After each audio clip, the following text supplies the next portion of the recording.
Fala pessoal, sejam bem-vindos a mais uma aula para o melhor curso da certificação CEA. Eu sou o Prof. Renan Duarte e só lembrando vocês, quem quiser ter acesso ao curso completo, com as apostilas em PDF, todos os slides utilizados em aula, mais de 1.100 questões comentadas em vídeo, materiais de resumo direcionados para a revisão e um banco com questões que caem na prova da CEA, cliquem aqui no primeiro link na descrição ou nos comentários fixados para que vocês conheçam o curso completo. No mais, peço para vocês deixarem o like, se inscreverem aqui no canal e desejo a vocês uma excelente aula. Vamos lá, pessoal. Certificado de Depósito Bancário, o CDB. Ele é um título de depósito a prazo que é emitido por uma instituição financeira e representa um título de dívida para o investidor. A gente sabe que a instituição financeira ela pode captar recursos através de depósito à vista, duas formas, Duas formas principais. Através de depósito à vista, chamada conta corrente, ou através de depósito a prazo. São operações passivas e é dessa forma que as instituições financeiras elas captam recursos. Bom, o CDB é uma forma de depósito a prazo, aonde a instituição financeira vai emitir esse título aqui, que representa a dívida que ela tem com o investidor. Por que o investidor vai colocar o dinheiro dele nesse CDB? Bom, porque o CDB ele vai prometer uma rentabilidade, Vamos supor aqui que ele está prometendo uma rentabilidade de 10% e ele vai ter um prazo de vencimento também, que vai ser o tempo que o investidor vai ter que deixar o dinheiro dele na instituição financeira. Se esse prazo de vencimento for de um ano, o investidor ele vai receber ao final do investimento aqui, considerando que ele não faça um resgate antes disso, ele vai receber 10% sobre o que ele colocar, Porque é um ano que a gente está considerando. Então, se ele colocou R$ 1.000, ele vai receber 10% que corresponde a R$ 100 lá na data de vencimento. Esse é um fluxo, então, de um CDB. Durante o tempo que esse valor ficar aplicado aqui na instituição financeira, porque para o investidor é uma aplicação financeira, Durante esse tempo aqui, o banco ele vai utilizar o dinheiro captado para fazer empréstimos e financiamentos. É daí, que a gente viu que surge o spread bancário. Perfeito. Vamos lá para as características do CDB. Primeiro ponto, quem é que pode emitir um CDB? Bancos comerciais de investimento, múltiplos de desenvolvimento. Bancos, de maneira geral, podem emitir CDB. Sociedade de crédito, financiamento e investimento. As financeiras, atualmente, elas podem emitir CDBs. E a Caixa Econômica Federal também pode emitir. É comum que os CDBs, apesar dessa lógica deles terem um prazo de vencimento, é comum que eles tenham liquidez diária. Assim, o investidor ele pode resgatar o valor a qualquer momento, incluindo os juros acumulados até a data de resgate. Existem alguns CDBs que não têm liquidez, mas a maioria tem liquidez imediata. Então, a qualquer momento, o investidor ele pode resgatar o dinheiro dele. Também é possível a emissão de CDBs com prazo de carência, dentro do qual o investidor não pode resgatar o título. Após a carência, a liquidez ela passa a ser diária. Então vamos pensar assim, eu tenho um CDB que ele tem um prazo de 1 ano, mas em contrapartida ele tem uma carência de 30 dias. Isso significa que dentro dos primeiros 30 dias, o investidor não pode solicitar o resgate dele. Após esse período de carência, o título ele geralmente tem liquidez diária. Aí ele pode sacar, pode resgatar esse valor de CDB a qualquer momento, mesmo recebendo aí os juros proporcionais até aquele momento ali.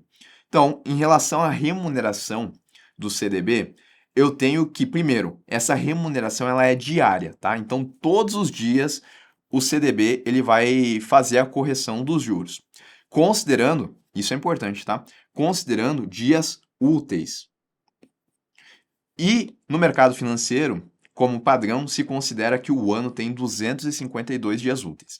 Então, primeiro ponto, a rentabilidade do CDB ela é diária, mas dias úteis. Não é uma rentabilidade mensal. Apesar de ser comum expressar uma rentabilidade ao ano, 10% ao ano, isso é o que a gente chama de uma rentabilidade nominal.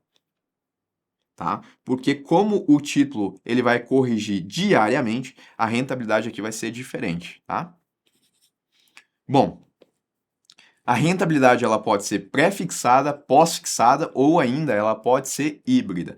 Pré-fixada é aquele tipo de rentabilidade que o investidor ele sabe o quanto que ele vai receber ao final, porque ela já está pré-definida. Então pode ser, por exemplo, 10% ao ano. Aí basta ele saber quanto tempo que ele vai deixar, que ele vai saber exatamente o quanto que ele vai ganhar.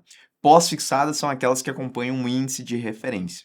E aí, o mais comum é utilizar a taxa DI como índice de referência. Aí eu poderia ter um exemplo assim, um CDB, que ele paga 90% do DI.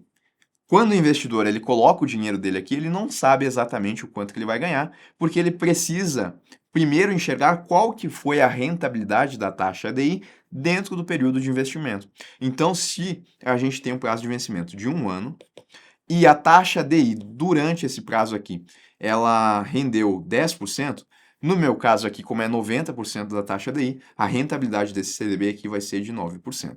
E tem ainda a rentabilidade que ela é híbrida, que é quando a gente tem um fator pós-fixado e um fator pré-fixado.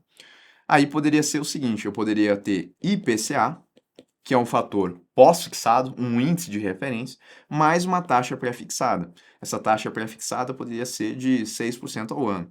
Ou poderia utilizar a taxa DI também. Já vi títulos assim. A gente tem a taxa DI mais 0,5% ao ano, algo nesse sentido. Pode acontecer também, tá? Diferentes formas aí de remuneração para o CDB. Quais são os riscos pelos quais um investidor está sujeito quando ele coloca o dinheiro dele num CDB?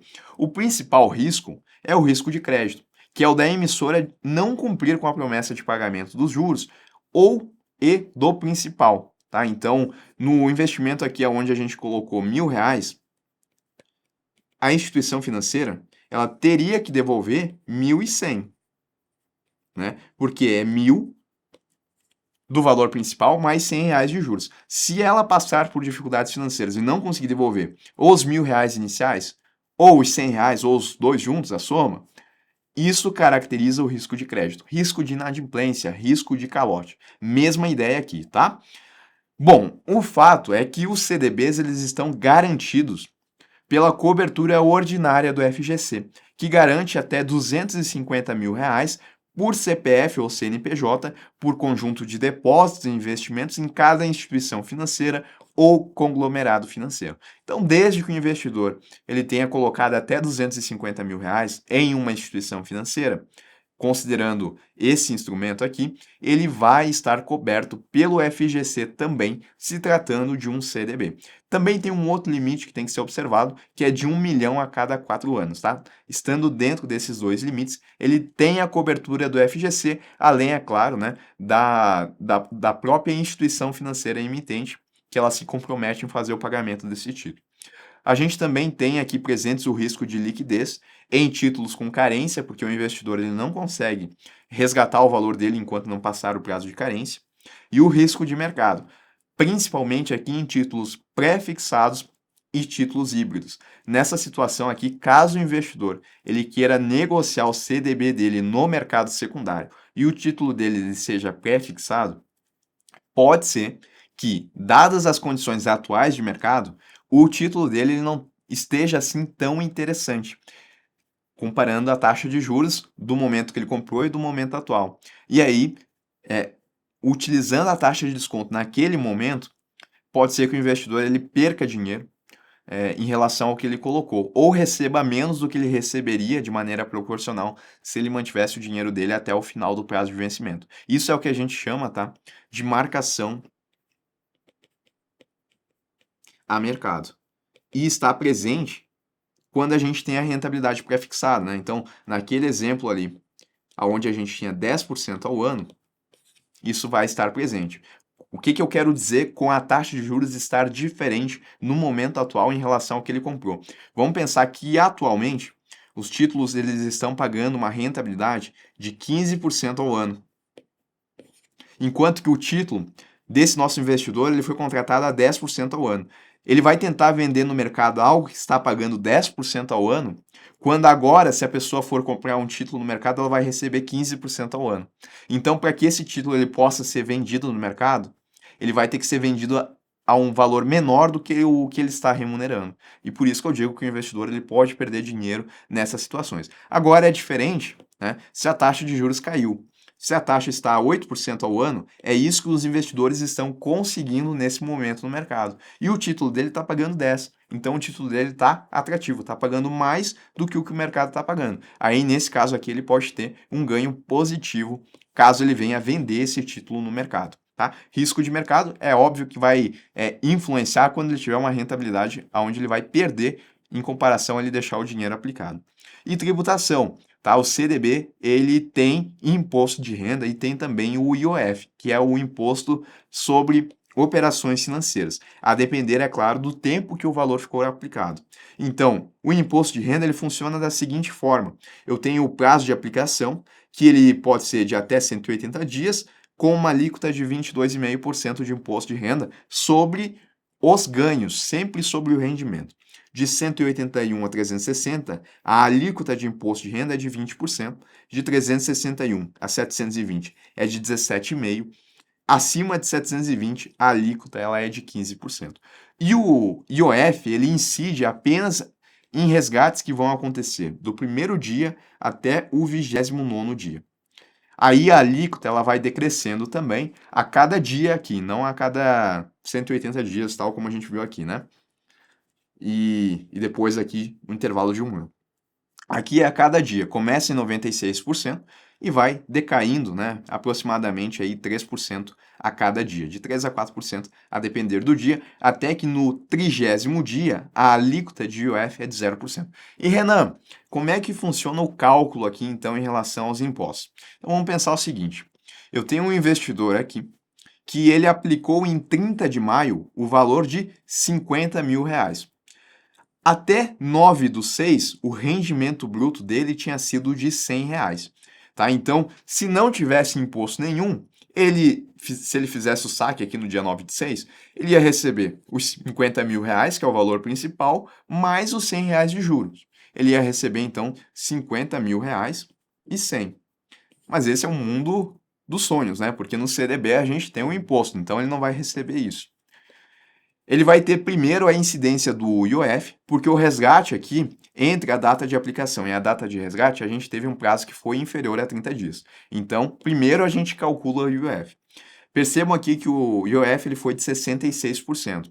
Se ele foi de 66%, isso significa que passou 10 dias em relação à aplicação e à data de resgate.